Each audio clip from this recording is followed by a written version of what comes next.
Quarta-feira, 5 de agosto de 2026, hora do Café com Cossenza, que entrega tênis fresquinho toda manhã, sempre com informação e opinião embasada e filtrada na temperatura certa.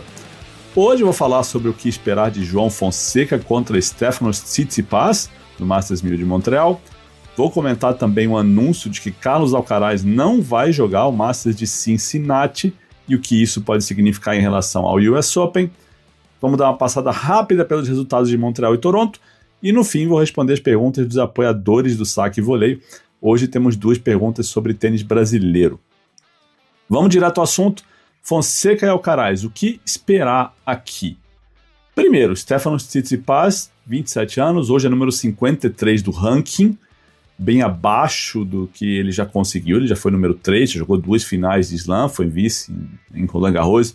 Esteve a 1-7 de derrotar o Djokovic numa final. Fez a final de Australian Open também, em 2023. A gente está falando de 3 anos atrás, parece que foi uma década. Mas é um momento de reafirmação do grego. Ele se separou do pai, que era pai e técnico. Eles romperam no fim de junho. Está trabalhando com outros treinadores, acompanhado, supervisionado pelo Mouratoglou. Tinha caído para além do grupo dos 80 melhores do ranking, o que é um absurdo se a gente pensar no currículo do Tsitsipas. Mas foi campeão recentemente em Gstaad, no Saibro, mês passado, subiu, vem jogando no circuito com frequência. Depois de Wimbledon ele jogou Gstaad, Washington, agora está em Montreal. Óbvio que não é seu melhor momento. Eu acho que o Tsitsipas perdeu um pouco o roteiro da carreira dele. Sabe, ele deixou se perder mentalmente por algumas coisas. Acho que, não estou falando de Paula Badosa de namoro, não, mas assim, do que ele precisava fazer no tênis, de como ele precisava evoluir. Óbvio que precisa ter problema extra-quadra, afeta, a relação com o pai não ajudou. Ele, inclusive, deu entrevista nessa terça-feira falando sobre a relação com o pai, como ele gostaria de que fosse diferente, que ele olha para o Shelton e para o Zverev, caras que têm os pais nas equipes e que têm relações diferentes, que ele gostaria que tivesse sido assim, que fosse assim com ele. Enfim, deu declarações interessantes, lamentando essa relação com o pai. Mas parece que ele acordou para o mundo. Então, e acordou para o fato de que ele precisava mudar algo. Eu acho que ganhar Gstaad, ainda que tenha sido uma chave modesta, a gente sabe que essa mini temporada de Saibro pós o Wimbledon ela não é tão forte, mas é um sinal positivo de qualquer maneira. Aí a gente está falando, repito, de um cara que alguns anos atrás estava ganhando de gente grande em torneios grandes. Ele tem vitória sobre Federer, Nadal, Djokovic, Sinner em torneios importantes. Então não é qualquer cara. Ele sabe, ou pelo menos sabia o que ele precisava fazer. Acho que ele se perdeu em algum momento e está tentando se recompor, está tentando reencontrar um caminho para jogar numa faixa de ranking mais condizente com o que ele é capaz de jogar, ou que ele foi capaz de jogar. Não estou aqui imaginando se ele vai, se não vai conseguir, mas é óbvio que o tênis que ele jogou era mais do que suficiente para ele ganhar um slam. Escapou ali por pouco. Sobre o jogo de hoje, taticamente falando, é uma partida para o João ganhar com a esquerda. Óbvio que a direita dele é a grande arma, óbvio que o saque dele precisa entrar e é um ótimo saque, mas é um jogo que, taticamente falando, vai passar pela esquerda dele, porque o Tsitsipas vai jogar lá. E o Tsitsipas, a gente sabe que ele foge do backhand para atacar com a direita, e vai atacar a esquerda do João, porque só se ele fosse maluco para ficar atacando a direita do João. Então ele vai jogar muito inside out, vai muito na esquerda do João, e aí é que a esquerda tem que se mostrar consistente, para sustentar esses rallies, porque o Tsitsipas não vai ficar trocando bolinha, ele vai ser agressivo atacando a esquerda do João, se tiver a oportunidade para fazer isso. E 2, o João vai ter a opção de fazer paralela com essa esquerda, porque o Tsitsipas deixa aquele lado ali desprotegido para proteger a esquerda dele, para jogar mais com a direita. Então, dá para imaginar que o João vai ter essa opção de usar a paralela, que nem precise ir para o winner o tempo todo, mas para ir ali para forçar o Tsitsipas a sair daquela zona de conforto um pouquinho mais para o lado ali, do lado esquerdo da quadra. Então ele vai precisar ir ali. E se ele for, se o João conseguir mexer o Tsitsipas, conseguir usar essa paralela de esquerda, fazendo o Tsitsipas se mexer, e aí o Tsitsipas fica numa encruzilhada, mais ou menos, né? Porque ele, para se defender com a direita, ou ele vai ter que cruzar, e aí ele cruza para a direita do João, que é a grande arma do João, ou ele vai numa paralela ali, mas a paralela que vai na esquerda do João, mas aí o João vai ter a opção de cruzar, e aí sim não vai dar para o Tsitsipas se defender com a direita do outro lado, vai ter que jogar com a esquerda. Então acho que se o João conseguir usar essa paralela de esquerda, ele vai ter chances interessantes de mexer com a cabeça do Tsitsipas e fazer o Tsitsipas jogar com bolas que não são as bolas preferidas dele. E é isso que todo tenista, né, deve planejar. O que me preocupa mais antes desse jogo não é a capacidade técnica, a capacidade mental do João para vencer. Bola ele tem, cabeça ele tem, mas em que forma ele vai começar esse torneio depois de um mês sem fazer um jogo oficial? A última partida dele foi em Wimbledon, dia 3 de julho. Está fazendo, né, um mês e pouquinho agora. Ele jogou o UTS, não conta, gincana, esquece. E o quanto, então, assim, o que eu quero saber é o quanto isso vai pesar contra um adversário que não só está fazendo o terceiro torneio dele depois de Wimbledon, no período que o João não jogou nada, mas vai fazer sua terceira partida em Montreal.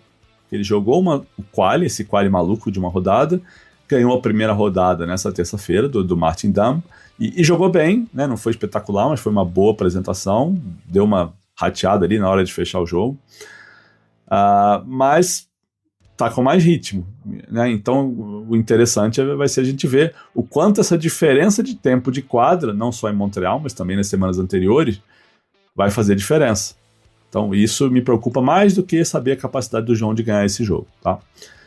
E eu nem gosto de repetir isso, mas preciso falar de novo do calendário do João, porque eu falei tudo que eu acho sobre isso no episódio quando saiu a chave de Montreal, e já venho falando isso há algum tempo, mas para quem está chegando aqui no podcast pela primeira vez, vou falar, tá? Eu tô bem de boa com o calendário de João Fonseca, com a maneira que a equipe dele vem planejando a carreira do João. Não só o quanto ele joga, onde joga, mas a carreira. Eu acho que o time dele não faz insanidade em termos de botar sequências pesadas de jogos. Vai ter gente dizendo que ele joga menos do que deveria, eu nem acho que é o caso. E eles estão se preparando para fazer uma sequência longa, que é Montreal, Cincinnati, US Open, Copa Davis, um 500 na Ásia, que eu não sei se eles anunciaram, mas acho que eles não falaram se vai ser Tóquio ou Pequim. Xangai, Basileia, Paris. São 12 semanas de eventos, mas nenhuma volta para casa nesse período, além da Copa Davis, que vai ser no Rio de Janeiro, porque a CBT, né, montou lá. Para ser um pouco menos desgastante, o que eles fizeram? Uma pausa um pouco mais longa depois de Wimbledon, esse mês que eu acabei de falar. Não jogaram no Saibro, essa mini temporada ali, que tem estádio, Kitzbühel e tal. Não jogaram nessa última semana que teve Los Cabos e Washington. E não vão estar na Laver Cup esse ano, né? Jogaram UTS, não vão estar na Laver Cup. Acho que uma coisa equilibra com a outra. Mas né, qual é o balanço da história? Você ganha de um lado e perde do outro. Você ganha poupando o físico e a cabeça, porque acho que é uma coisa também que muita gente não lembra de considerar ou de colocar nessa equação. O quanto a cabeça de um tenista de 19 anos que nunca fez uma viagem para a Ásia vai cansar nesse período. E isso, obviamente, afetaria os resultados lá na frente. Então, a equipe dele faz isso para o João ganhar poupando o físico e a cabeça, mas perde, principalmente nesse começo de sequência, quando ele entra em Montreal, depois de um mês parado, contra o adversário que está vindo de 3 partidas no torneio. Então, é isso. E reforço outra coisa que eu falei na semana passada. A turma da corneta, o senhor Luiz, por exemplo, só lembra de culpar o calendário do João, só lembra de culpar o técnico do João, só lembra de culpar sei lá o quê, quando o João está perdendo. né? Quando ele estava voando fisicamente na Basileia ano passado, que ele ganhou a ATP 500 em outubro, ninguém falou do calendário, ninguém falou de técnico, ninguém falou de nada. Quando o João fez, se eu não me engano, 14 sets em 3 partidas em Roland Garros, foi acho que Prismet, Djokovic e Ruud, né? Foi 3-2, 3-2 e 3-1. Ninguém lembrou. 3 jogos longos, cansativos, e ele ganhou os 3. Nessa hora, ninguém lembrou que ele fez uma pausa depois de Miami, que ele não jogou Barcelona, sabe? Então, vamos ter um pouquinho mais de equilíbrio no negócio. Quer achar que o João tá jogando pouco? Beleza. Agora tem que lembrar, né, dos benefícios quando as coisas acontecem, tá?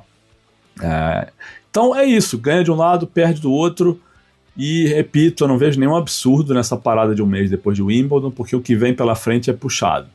Vai ser a primeira vez do João no circuito fazendo essa passagem pela Ásia, voos longos, né? Um para ir para voltar, mudança de fuso horário, a gente não sabe como é que ele vai reagir, como é que ele vai lidar com isso.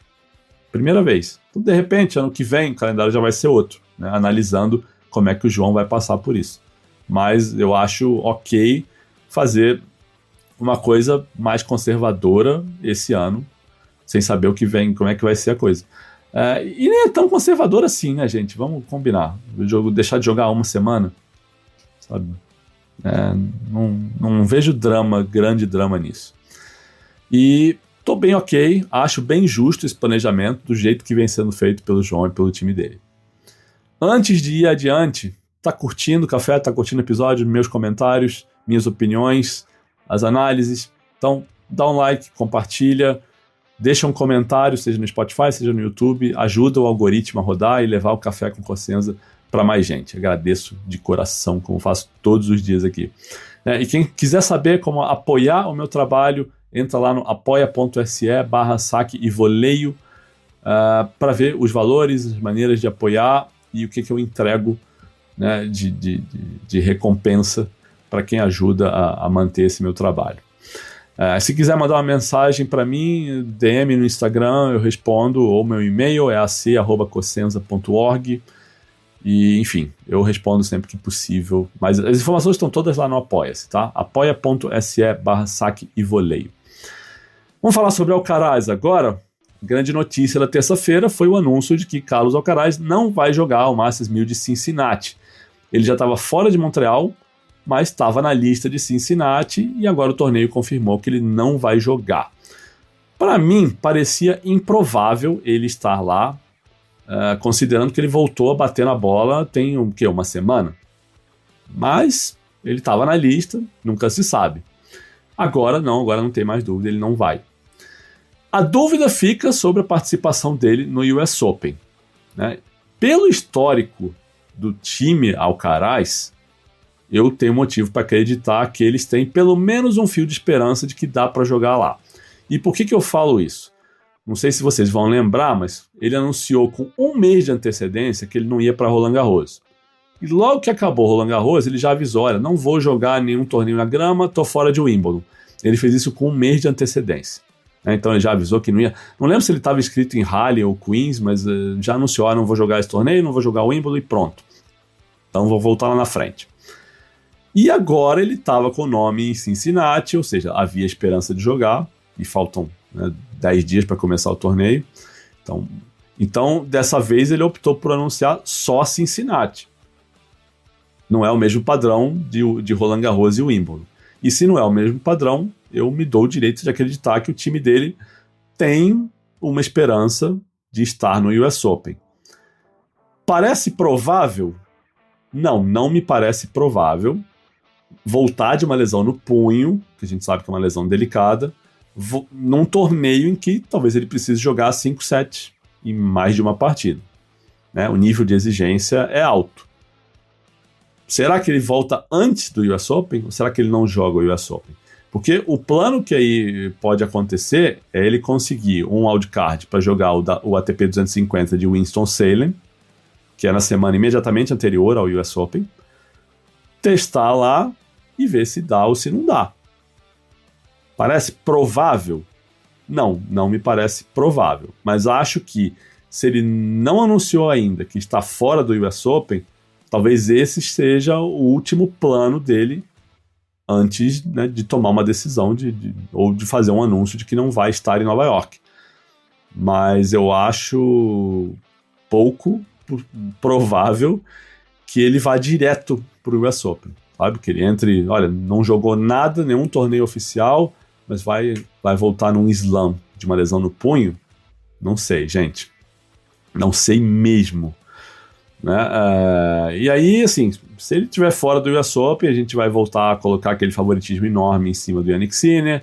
A gente vai voltar a lembrar que o Djokovic está há muito pouco de ser favorito para ganhar mais o Slam. A gente vai lembrar que o Zverev agora é um candidato mais forte do que já foi. Mas isso é papo para outro podcast lá na frente. Ainda tem Cincinnati, ainda tem Montreal. Os três vão jogar. O Zverev está em Montreal, né? Mas Sinner e Djokovic vão estar em Cincinnati. A gente vai ver o que vai acontecer. Tem muita água para rolar. São mais 2 semanas inteiras aí de tênis, mais a semana de Winston-Salem. Então vamos com calma. Vai ter tempo para falar sobre isso com mais propriedade e baseado em fatos e resultados lá na frente. Vamos dar uma passada rápida aqui e ver o que aconteceu em Montreal e Toronto nessa terça-feira. Vou abrir os resultados aqui. O Urkacz ganhou do Giron, achei interessante. O Brooksby ganhou do Walton. O Shapovalov abandonou, perdeu em casa, né? Duro, perdeu do Svajda, estava 3-0 no terceiro set. Outro canadense, o Draxel, perdeu do Mérida, 6-4 no terceiro. O Romanov Cerúndolo ganhou do Medvedev, vai pegar o Casper Ruud. O Draper perdeu do Atmani e estava chorando em um certo momento no jogo. Deu pena, deu dó. Rublev teve match points e perdeu do Chang, do Jungchen Chang. Quem mais? O Blocks avançou por WO do Munar. O Tiafoe ganhou do Tillich, 6-2 no terceiro set. O Tillich venceu o primeiro set. Enquanto eu gravo isso, o Kobori está jogando contra o Hanfmann. E o Darderi ganhou do Diallo. O Diallo abandonou. Outro canadense que abandonou. Que dureza, né? Aliás, o Andreescu também perdeu, lamentou, enfim. Foi duro. Deixa eu ver o que rolou em Toronto aqui. A Svitolina passou num jogo duríssimo contra a Bolsa Maneiro. 6-4 no terceiro. A Iga ganhou da Bejlek 6-0 e 6-3, mas um segundo set que ela abre 3-0, perde 2 games, depois ela joga um game de 21 minutos para confirmar e evitar que esse set ficasse 3-3 e termina 6-3, ela ganha. A Alexandrova venceu, a Schneider também, a Kostyuk fez 7-6, 6-0 na Sebov. A Valinska, vice-campeã de Roland Garros, perdeu da Gibson, 7-5, 6-1. Mas não teve grande surpresa assim, né? A Madison Keys venceu, a Kalinskaya venceu, a Arahimova venceu a Siniakova, que abandonou 5-2 no terceiro. Tem uns abandonos esquisitos aqui, eu não sei, eu não vi os jogos, então não vou condenar ninguém aqui, mas a Ostapenko abandonou por 6-0, 4-0. Pô, 6-0, 4-0, se você não lesionou, vai até o fim, né? A Siniakova também abandonou 5-2 no terceiro. A Sabalenka passou fácil pela Ushijima, 6-3, 6-3. A Anisimova avançou por WO. A Bartunkova tirou a Clara Tauson. Cadê aqui? Deixa eu abrir a chave. Mas tem jogos interessantes para rolar, né? As combinações depois dessa primeira rodada. Mais interessante deles talvez seja justamente João Fonseca contra o Tsitsipas. Mas tem um Shelton contra Brooksby, que pode ser interessante. Tem um Van der Zandschulp contra Medvedev, que pode ser bom. Que mais? O Thiem vai pegar o Monfils. Mikkelsen contra Francisco Cerúndolo. Tem umas coisas interessantes aqui na chave masculina. Vou abrir a feminina aqui. Que já está um pouquinho mais adiantada, né? Vai ter um Sabalenka contra Zhang. A Shuai Zhang, que passou pelo Ostapenko.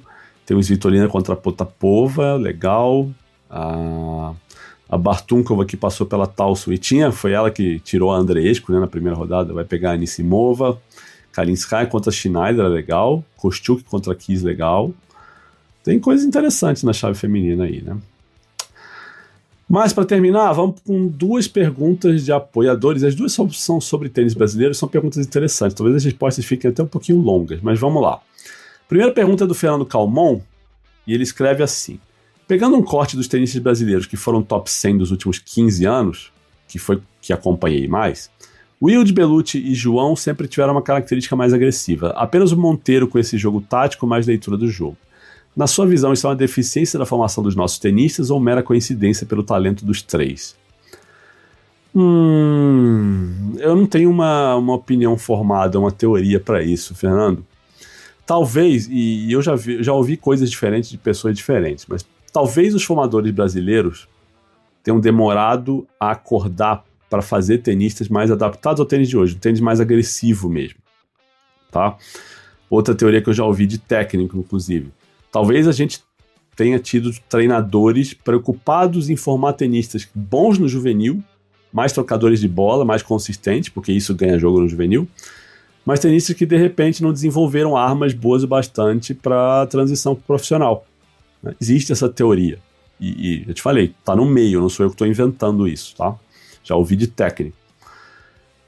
Que tem técnico mais preocupado em manter o emprego nessa fase do juvenil do que em preparar o atleta para ser um bom profissional. Porque isso significaria, né, jogar tênis mais agressivo, significaria perder mais jogo na época do juvenil.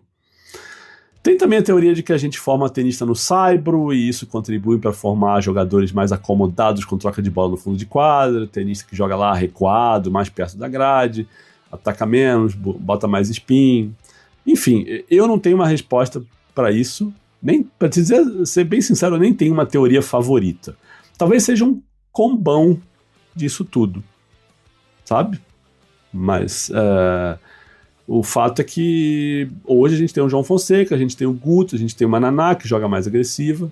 Então acho que talvez a gente tenha um sinal de que isso esteja começando a mudar. A gente esteja formando mais tenistas mais agressivos, né?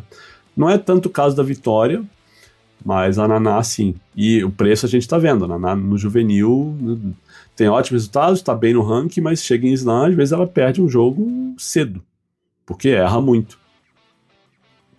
E a outra pergunta que tem aqui é do Heitor Barros, e ele fala isso baseado no papo que rolou no New Balls dessa semana.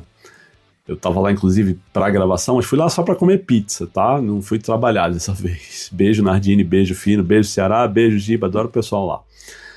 E a pergunta do Heitor é a seguinte: não sei se já foi respondido isso em algum café, eu acho que eu até já falei sobre isso, mas não tem problema, falamos de novo. Mas é uma discussão que acho que falaram até no último New Balls. É melhor para um país ter 10 tenistas no top 100 e nenhum dentro do top 10? Ou um tenista dentro do top 10 e mais nenhum no top 100? Eu acho que eu já falei sobre isso em algum momento, Heitor.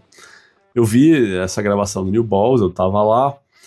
O que acontece, o que me incomoda nessa pergunta é que ela parece mais uma questão de cafezinho de boteco, sabe? Um assunto pra gente discutir de maneira descompromissada, sem falar sério demais, porque ela é hipotética demais. Se a gente tem 10 caras no top 100, por que não pode ter um no top 10? Por que a pergunta ela coloca 2 hipóteses do tipo, ou é uma ou é outra? Por que uma hipótese exclui a outra? Para mim, não é um cenário real de ter que considerar que uma coisa exclui a outra, né? Como não era um cenário real, outro dia, o cafezinho, eu mexer no calendário do ATP, ou fazer uma lista de 5 documentários, ou dizer os 5 forehands que eu gosto mais. Isso aí é papo descontraído mesmo, pra gente trocar ideia, né? Questão de gosto. Conversa divertida pra ter num barzinho, num café, com os amigos e tal. Eu acho que essa sua pergunta, pra mim, se encaixa nesse cenário. Porque, no fim das contas, é isso. As duas coisas podem coexistir, né? Mas se precisa escolher, eu prefiro ter 10 caras no top 100. Pensando no longo prazo. Mas se precisar escolher, tá? Estamos falando de hipótese aqui, vamos levar isso no ambiente leve, tá? Porque o que eu quero dizer com pensando em longo prazo? 10 tenistas, primeiro, são 10 caras que estão alimentando o esporte com notícias, com resultados toda semana e que mantêm o esporte vivo na sociedade, no grupo em que eles estão inseridos. Acho que alguém falou isso, não sei se foi o Nardini ou se foi o Meligeni, que um dos dois falou isso no New Balls. Esse é um ponto, eu concordo. Agora, esses 10 tenistas, eles podem virar 10 treinadores daqui a 15, 20 anos. E esses 15 treinadores vão formar 20, 30, 50 tenistas. E esses 50 tenistas vão formar mais 200 quando terminarem suas carreiras. E aí você tem um ciclo virtuoso, né? E aí desses 200 lá na frente, é muito provável que você tenha 1, 2, 3 caras no top 10 em algum momento, né? Os 3 num momento só, ou 3 em momentos diferentes. Quem sabe um campeão de slam. Você pode ter gerações melhores ou piores, em termos de talento natural, mas sempre vai ter tenista, sempre vai ter cara na elite. E não é muito diferente do que tem na Argentina hoje, né, que vem acontecendo na Argentina há algumas décadas. Hoje, por exemplo, são 10 caras no top 100, tá? E eu vou ler os nomes dos 10 aqui. Francisco Cerúndolo, Thomas Etcheverry, Mariano Navone, Sebastian Baez, Juan Manuel Cerúndolo, Román Burruchaga, Thiago Tirante, Camilo Carabelli, Facundo Dias Acosta e Marco Trungelite. E aí é uma coisa que eu sempre falo sobre essa geração argentina. Nenhum deles é um fenômeno que você fala, putz, esse cara vai ganhar um slam cedo ou tarde. Ou esse cara vai ganhar um Masters 1000, com certeza. Ou esse cara vai ser top 100, tenho certeza, tenho convicção que esse cara vai ser top 100. Porque nenhum deles foi top 100, né? Tirando, talvez, o Francisco Cerúndolo, que foi 18 e sempre tá ali flertando com alguma coisa maior, né? Hoje ele é 23 do ranking. Ele tem vitórias grandes no currículo. Mas não foi top 10. E é um cara especial, trabalhador, lutador, inteligente. Mas a gente não tá falando de um Coria, de um Gaudio, de um Juan Mônaco, de um Nalbandian e de um... esqueci, Juan Martín Del Potro, quase que eu esqueço o nome do Del Potro agora. A gente não tá falando dessa classe de jogadores, mas é um grande tenista. E aí a gente para e pensa, nossa, é uma geração razoável para os padrões argentinos, sem nenhum fenômeno. E são 10 caras no top 100. Isso não é espetacular? É maravilhoso. Maravilhoso. Porque aí a gente está falando de cultura, de hábitos, de, sabe, formação, inspiração, transpiração. Tem tudo isso nesse pacote argentino, que é muito legal de ver. E, sei lá, sabe, daqui a 15 anos, quantos desses caras vão virar treinadores? Entendeu? E quantos desses caras vão ajudar a formar caras preparados para o ambiente profissional, para estar no circuito nesse nível? Isso é que eu falo, isso é que eu quero dizer quando eu falo que no longo prazo eu preferiria ter 10 top 100 sem nenhum top 10. Mas, repito, isso é uma conversa para a gente ter num bar, trocando ideia, na paz, porque são hipóteses que não excluem necessariamente uma a outra, né? E é isso, gente. Obrigado por quem ouviu até aqui. Uma ótima quarta-feira. Vamos torcer por João Fonseca. E volto amanhã falando desse jogo e do que mais aconteceu no torneio. Nos torneios, né? Beleza? Um abraço.